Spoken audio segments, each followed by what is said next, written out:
The moment my colleague placed her nameplate on my corner office door, I knew exactly how she had stolen my future in my first life. Not with a knife. Not with a resignation letter. Not with one loud accusation that could be fought in a room full of witnesses. She stole it with a smile, a cardboard box, A promotion annoncement. and the kind of soft, apologetic voice that made everyone think she felt bad while carrying my things out of the office I had earned. Naomi, Bianca Crane said, brushing her fingers across the brass nameplate that used to say Naomi Hart, Director of Strategic Partnerships. I hope this doesn't make things awkward between us. In my first life, I stood in that hallway and said nothing. My throat had closed. My hands shook around a mug of coffee I never drank. Everyone watched from behind glass walls as Bianca moved into my corner office, took my title, inherited my team, and smiled like she had been chosen by destiny instead of office politics. She told people I needed rest. She told leadership I was brilliant but difficult. She told my clients she would provide more stable executive presence. Then she sat behind my desk, in front of my city view, and used my work to secure a promotion I had spent 6 years building toward. By the time the merger was announced, I was already gone. Pushed into a vague, transition advisory role. Removed from client meetings. Excluded from integration planning. Blamed for every messy file Bianca couldn't understand. When North Star Group acquired our company 3 months later, they kept her. At first, they gave her a merger badge, a new title, and my office furniture. They dismissed me with a short severance package and a letter thanking me for my service. Then, 6 weeks after I left, Bianca's entire department was eliminated. Her title vanished. Her team was absorbed. Her corner office became a storage room during renovation. I found out from an article while sitting in a cheap apartment, applying for jobs beneath the shadow of rumors she had planted. I laughed. Then I cried. Then I died 1 year later, exhausted, blacklisted, and still wondering why I had fought for the chair instead of reading the building plans. Then I woke up, back in the hallway. Same glass walls. Same gray carpet. Same cardboard box in Bianca's hands. Same brass nameplate already removed from my door. Same crowd pretending not to watch. Only this time I knew what she didn't. The merger was already signed. North Star was not keeping her department. The corner office she wanted so badly sat inside a division scheduled for deletion. And I had accepted a confidential retention offer from North Star at 6:12 that morning. Bianca smiled at me with fake guilt shining in her eyes. I know this is sudden. I looked at the office. My old office. Her new trap. Then I smiled back. No, I said. It's perfect. Her expression flickered. She expected tears. Anger. A desperate appeal to HR. Instead, I picked up the last plant from my windowsill and handed her the keycard. Congratulations, Bianca. Her fingers closed around it. She thought she had taken my office. She didn't know she had just moved into an exit plan. Chapter 1. The office with the best view. My corner office was on the 23rd floor. 2 glass walls. 1 walnut desk. 1 low bookshelf. 1 view of the harbor, the old courthouse, and the river cutting through the city like a silver scar. I earned that office 1 impossible quarter at a time. Astor and Rowe Consulting was not a glamorous company from the outside. We helped healthcare, logistics, and infrastructure clients manage acquisitions, market entry, operational risk, and government partnerships. Boring work, according to people who didn't understand power. Boring work paid beautifully when done well. I did it very well. I built the Strategic Partnerships division from 6 neglected accounts into the company's most profitable advisory unit. I landed hospital networks, pharmaceutical distributors, medical device manufacturers, and 2 government-linked infrastructure boards that everyone else said were impossible to reach. I knew the clients. I knew the contracts. I knew which CEOs answered email at midnight and which procurement directors hated phone calls. I knew where every risk memo was buried because I wrote most of them. And Bianca knew how to stand beside me when the applause came. That was her talent. She was not stupid. That would have made her less dangerous. Bianca was clever in the social way, the hallway way, the let me help with that deck way. She could summarize work she did not understand just well enough to sound like she had led it. She knew which senior partner liked flattery, which assistant controlled calendars, which junior analyst could be frightened into silence. She called everyone darling. She remembered birthdays. She brought pastries to morning meetings. She never once delivered a client turnaround without someone else quietly fixing the numbers after midnight. But she looked calm, and I looked tired. In corporate life, that difference could become a weapon. In my first life, Bianca used it perfectly. She began with concern. Naomi has been under so much pressure.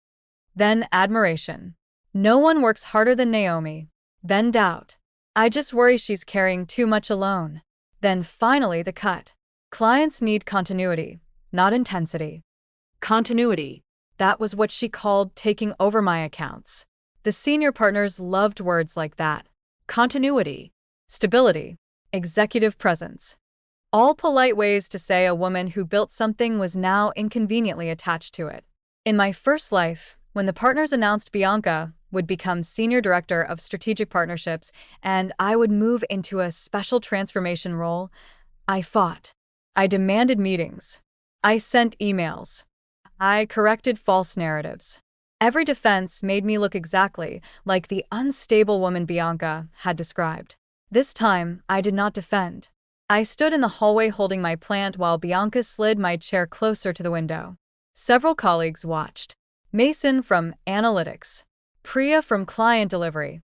Two associates who had once stayed late with me to rebuild a procurement model Bianca later presented as hers. Nobody spoke. People rarely interrupt theft when it wears a promotion memo. Bianca placed her framed certificate on my bookshelf, then turned to me. Naomi, really, I want you to know I respect you so much. I looked at her. Do you? Her smile tightened. Of course. That must be uncomfortable. A few heads turned. Bianca blinked. Excuse me? Respecting someone while taking their office. Her face flushed faintly. Then the softness returned. I understand you're hurt. No, I said. You don't. For a second, silence sharpened the hallway. Then I smiled again. But you will. She laughed lightly, as if I had made a joke. I let her. That was the first pleasure of my second life. Letting people misunderstand warnings until they became records. Chapter 2. The merger. No one was supposed to know the merger had a smell long before it had a name. Closed-door meetings. Calendar blocks marked external review. Senior partners suddenly updating client ownership charts. HR asking for role clarity documentation. Finance freezing discretionary hiring. Legal requesting every major contract with change of control clauses. In my first life, I noticed all of it and still missed the meaning. I thought the company was preparing for expansion. I thought my division would grow. I thought the corner office mattered because it placed me near power. I did not understand that sometimes the person nearest the window is simply closest to the blast. This time, Rebirth gave me 5 weeks. I used every hour. I mapped the merger signals, tracked external counsel names, compared partner travel, found North Star Group's pattern from previous acquisitions. North Star bought advisory firms for client books, data systems, and senior technical talent. They did not keep overlapping middle management units. They absorbed them, renamed them, and fired anyone whose value was political instead of portable. Bianca's value was political. Mine was portable. That was the difference she never understood.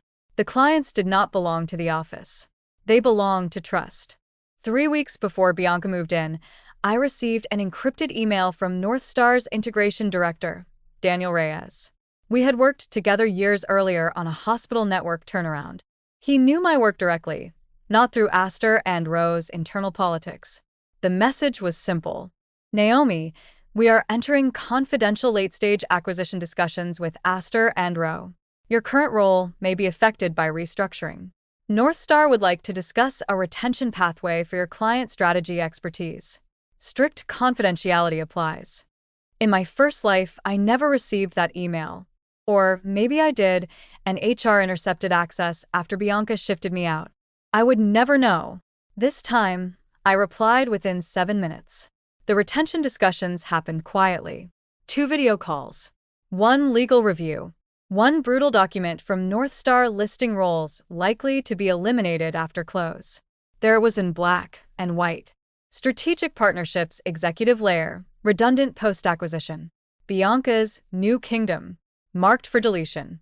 Then, on the next page, Client Strategy Integration Lead, retain and elevate. Recommended. Naomi Hart. Me. Not because I was loved, because I was useful in a way that survived walls. At 6:12 a.m. On the day Bianca took my office, I signed North Star's retention agreement. Conditional on merger close. Confidential. Protected. It included a salary increase, integration authority, and direct reporting line outside Astor and Rowe's existing partners. Most importantly, it included a non-disparagement evidence clause.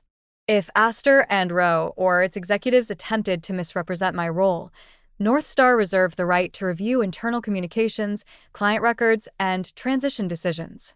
Daniel Reyes did not trust office politics. I liked him very much.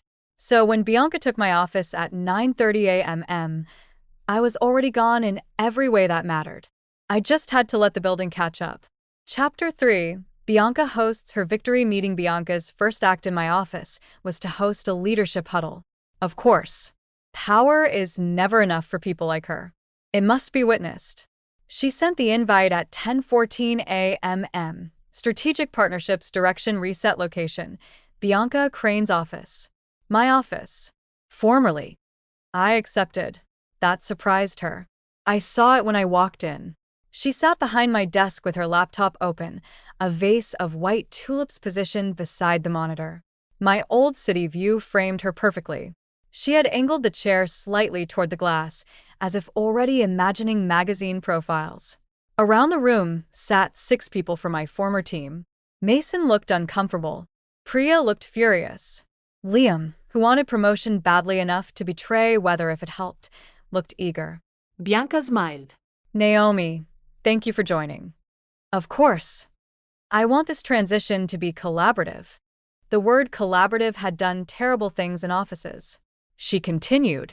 As you all know, leadership has asked me to bring a more structured, client-friendly approach to strategic partnerships. Client-friendly. My jaw almost tightened. I kept it relaxed. Bianca clicked to a slide. My slide template. My quarterly account map. My color-coded risk categories.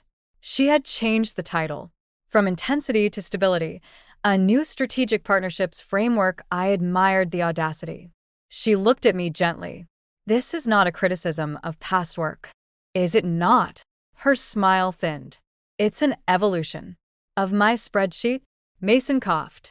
Priya looked down to hide a smile. Bianca's eyes sharpened. Naomi, I know this is emotional. No, I said. It's administrative. That annoyed her more. She wanted emotional. Emotional women could be managed. Administrative women kept copies. Bianca moved on. She announced account reassignments. Northgate Health to herself. Valence Diagnostics to herself. Moro Care to herself. 3 accounts I built. 3 accounts with North Star integration relevance. 3 accounts she had never led. Then she gave me a new title. Naomi will support us as transition advisor while she considers her next best fit. My next best fit. In my first life, that sentence made my ears ring.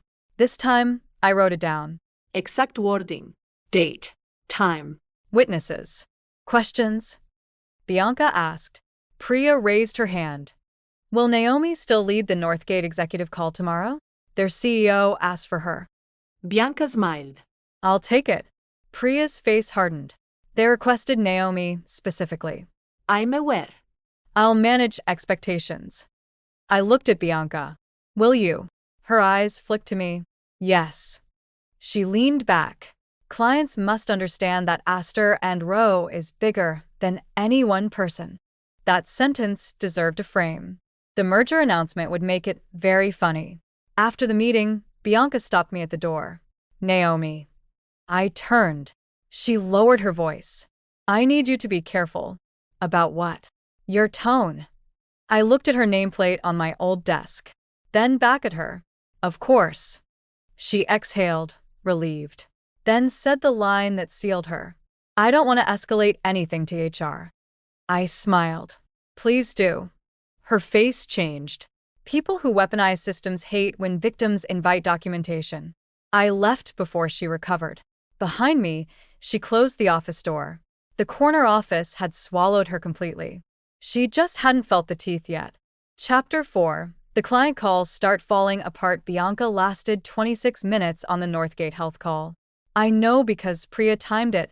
The CEO, Dr. Elaine Morris, joined at 2 p.m. By 2:08, Bianca misnamed the rural procurement pilot. By 2:13, she referred to the hospital network's public-private funding arrangement as a grant, which it absolutely was not. By 2:19, she promised a delivery timeline I had warned against in writing. By 2:26, Dr. Morris said, "Where's Naomi?" Bianca replied, "Naomi is transitioning internally." Dr. Morris said, "Then so are we." The call ended at 2:31. At 2:34, Bianca sent me a message. "Can you come to my office?" I stared at it, then replied, "I am working from the shared space as directed." 3 dots appeared, disappeared, appeared again. "Bianca, Northgate is being sensitive. Could you send me your latest relationship notes?" "Naomi, they're in the client folder." "Bianca, I need your personal read." "Naomi, my personal read was removed from the account." No reply for 7 minutes. Then, "Bianca, don't be petty." I screenshot it. Of course. By end of day, Valence Diagnostics had also requested confirmation that I remained involved. MoroCare asked whether Aster and Rowe was undergoing restructuring. Bianca told leadership I was creating uncertainty. I did not respond. I sent Daniel Reyes a confidential update through the approved channel. Not emotional, not dramatic, just facts. Client requests, reassignment notices, Bianca's messages, my reduced access. Northstar's legal team replied within an hour. Please preserve all records. Do not confront. Beautiful words. Do not confront. In my first life, I confronted everyone. I thought truth needed my voice to survive. This time, truth had folders. That evening, I packed the rest of my things from the shared desk. Not to leave, just to reduce what could be touched. Mason approached quietly. "Naomi." I looked up. He held a USB drive. "I know you probably already have records, but these are meeting notes from the last 3 months. Bianca asked me to remove some attribution in the shared folder." My chest tightened. In my first life, Mason avoided me after the transition. Maybe because he was afraid. Maybe because I looked too ruined to help. This time, the world had shifted just enough. Thank you, I said. He nodded. She doesn't know the accounts. No. She's going to crash them. Yes. He looked toward the corner office. Are you okay? A strange question. A dangerous question. I thought about it. I am better than I look. He smiled faintly. That's a little scary. Good. Chapter 5. The announcement. The merger was announced on a Thursday morning. 9 a.m. All staff. Main auditorium. Mandatory attendance. Bianca arrived 10 minutes early wearing a cream suit and my old expression of controlled exhaustion. She had held the corner office for 9 days. 9 days of city views.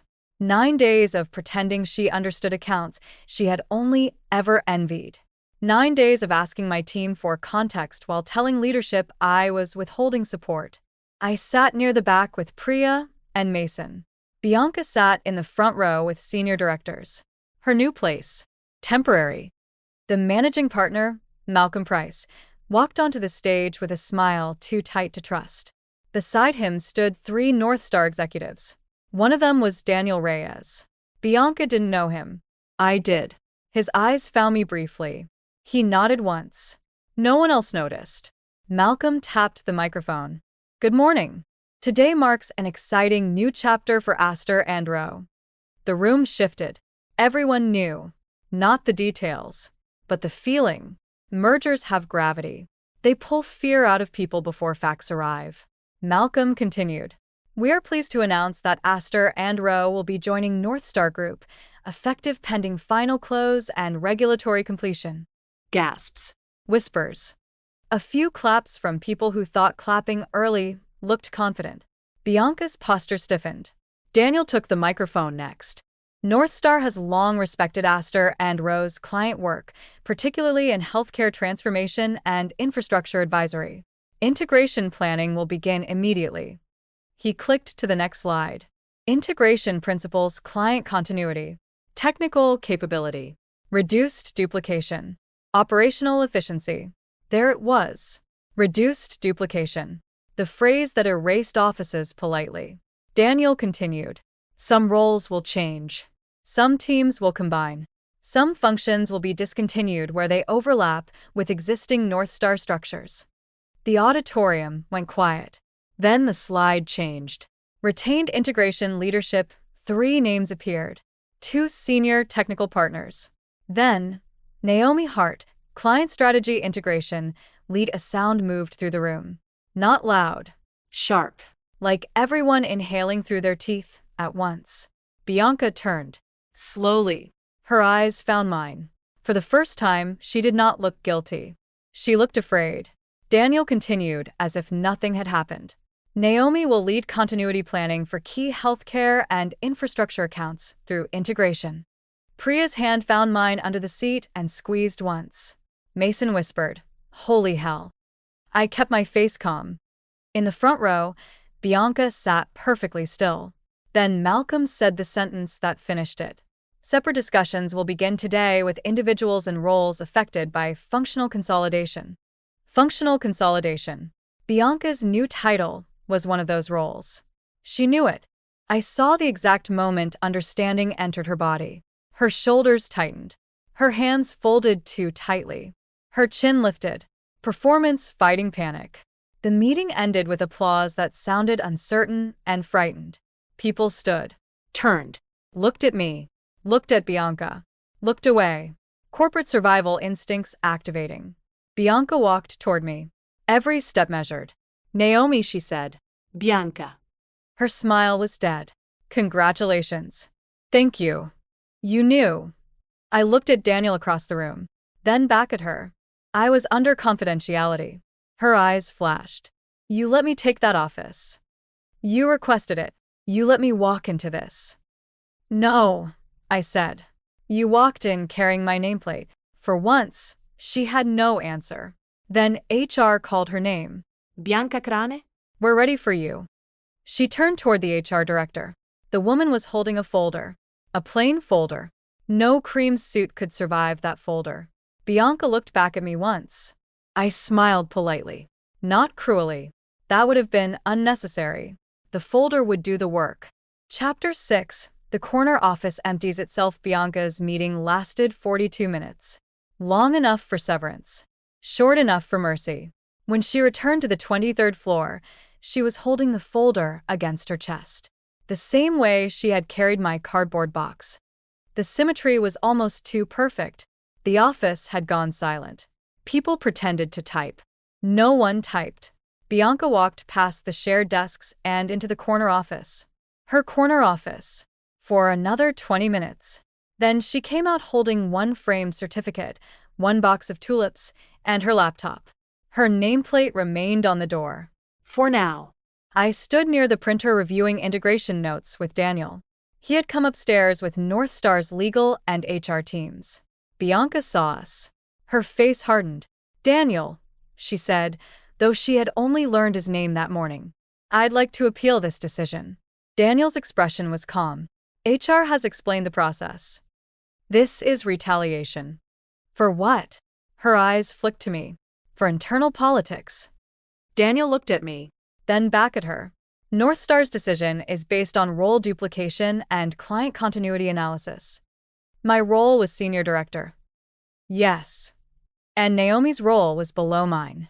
I smiled faintly. There it was. The hierarchy she had risked everything to display. Daniel said, "Northstar is retaining capability, not office order." A few nearby heads lowered. Not enough to hide smiles. Bianca flushed. "I was leading strategic partnerships." "For 9 days," Daniel replied. 9 days. Brutal. Accurate. Beautiful. Her lips parted. Then she turned to me. You think this makes you better than me? No. She looked almost disappointed. I continued. I think it makes me employed. That one landed harder. Her eyes shone. Tears. Real or performed, I no longer cared. You ruined me. Isterte her. In my first life, she ruined me and called it leadership. This time, she carried a severance folder and called it injustice. No, I said. You took a job that only existed long enough to eliminate itself. Her mouth trembled. You should have warned me. I almost laughed. There it was. The chorus of every thief caught carrying stolen weight. You should have warned me the thing I stole was cursed. I stepped closer. Bianca, if I had told you the office was doomed, what would you have done? She said nothing. We both knew. She would have run to Malcolm, called me unstable, accused me of spreading merger rumors, had me escorted out before North Star could protect me. I said, you didn't need my warning. You needed my silence. You got it. Her tears stopped. The truth had landed too cleanly for performance. She looked at the office behind her. The tulips on the desk. The view. The chair. The nameplate. A kingdom rented for 9 days. Then she picked up the nameplate from the door. Her fingers shook. For a second I thought she might throw it. Instead, she placed it in the box. Then walked toward the elevators. No dramatic exit. No applause. No public collapse. Just a woman carrying a box through a hallway that had watched her carry mine. Chapter 7. The clients choose. The first integration meeting happened that afternoon. Northgate Health. Valence Diagnostics. Morocare. All major clients. All nervous. All asking the same question in different words. Who stays? Daniel opened the call. Professional. Direct. Then handed it to me. Naomi will lead client continuity. I looked at the screen. Dr. Elaine Morris from Northgate leaned forward. Are you actually leading this time? A laugh almost escaped me. Yes. Good, she said. Then we can continue. Just like that. No speech. No pleading. No defense. Trust was boring when real. Valence confirmed renewal review. Morocare requested a revised integration roadmap. Northgate asked for a meeting next week. The client relationships Bianca thought came with my office followed the person who knew where the work lived. By evening, North Star had secured all 3 accounts. Daniel closed his laptop and looked at me. You expected that. I hoped. No, he said. You expected. I looked toward the corner office. Empty now. The tulips still sat on the desk because Bianca forgot them. They knew the work, I said. They knew you. I was not used to hearing that without a hidden cost. Priya joined my integration team, officially the next day. Mason followed 2 weeks later. Others applied. Some because they believed in the work. Some because they saw where power had moved. I learned to tell the difference slowly. North Star did not give me the corner office. At first, I felt something old twist inside me. Then Daniel showed me the new integration floor. Open space. Glass project rooms. Client war room. No one had a corner office there. North Star eliminated them after our last merger, he said. Why? Too many people confusing windows with value. I laughed. Then chose a desk near the middle of the floor. Not because I was humble. Because from there, I could see everything. Chapter 8. Bianca comes back for the view 3 months after the merger closed. Bianca asked to meet. Through LinkedIn. Because HR had locked her internal email. Her message was short. Naomi, I know we ended badly. Ide apreciata conversación. Ended badly. People love making betrayal sound mutual. I almost deleted it. Then curiosity won. We met in the cafe across from the old Astor and Row building. The sign had already changed. North Star Advisory. Bianca arrived in black. No cream suit. No tulips. No softness. She looked thinner. Not destroyed. People like Bianca rarely stay destroyed. But she looked like someone who had learned that charm did not pay rent indefinitely. She sat across from me. Thank you for coming. I nodded. She looked out the window at the building. They turned my office into a meeting room. Did they? Yes. It's called Project Room 23C now. I should not have enjoyed that. I did. She stirred her coffee. I hated you. I know. Her eyes lifted. No, I mean before. Before the office. Before any of it. That surprised me. She continued. You made everything look earned. It irritated me. Earned things irritated you? When I couldn't earn them the same way, she said quietly. For the first time, no performance sat between us. Or less of it. I told myself you were difficult, she said. Too intense. Too protective of clients. Too attached to credit. And you were protective because you understood the work. Her mouth tightened. I was attached to credit because I didn't. That was almost an apology. Not quite. I waited. She looked down. I'm sorry. There it was. 2 words. Late. Small. Still heavier than I expected. In my first life, that would have mattered more, I said. Her brows drew together. What? Nothing. She stared at me for a moment, then let it go. Maybe she was too tired to chase ghosts. I've been applying, she said. No one wants senior strategic leadership without client proof. I said nothing. There was nothing kind to add. She laughed softly. Turns out offices don't count as proof. No. She looked at me. Did you ever consider warning me? Yes. That seemed to surprise her. And you would have used it against me. She looked away. After a long moment, she nodded. Yes. The honesty was strange, almost peaceful. Then she asked, would you ever hire me? I nearly laughed. Not cruelly. From disbelief. No. She smiled faintly. I expected that. Good. She stood. At the door, she paused. For what it's worth, the view was beautiful. I looked at the building. I know. She left. I watched her disappear into the lunch crowd. No hatred followed. Not much, anyway. That was new. In my first life, I carried hatred like a second spine because it was the only thing keeping me upright. This time, I had work. A team. Client. A future not attached to her failure. That made hatred less necessary. Not forgiveness. Never confuse peace with forgiveness. But space. Space was enough. Chapter 9. The office I didn't need 1 year after the merger. North Star held a client summit on the 23rd floor. The old Astor and Row floor. Renovated. Rebranded. Unrecognizable except for the view. Project Room 23C had glass walls, a long table, integrated screens, and a harbor-facing window where my old desk used to sit. No nameplate. No throne. No tulips. Just a room where people worked.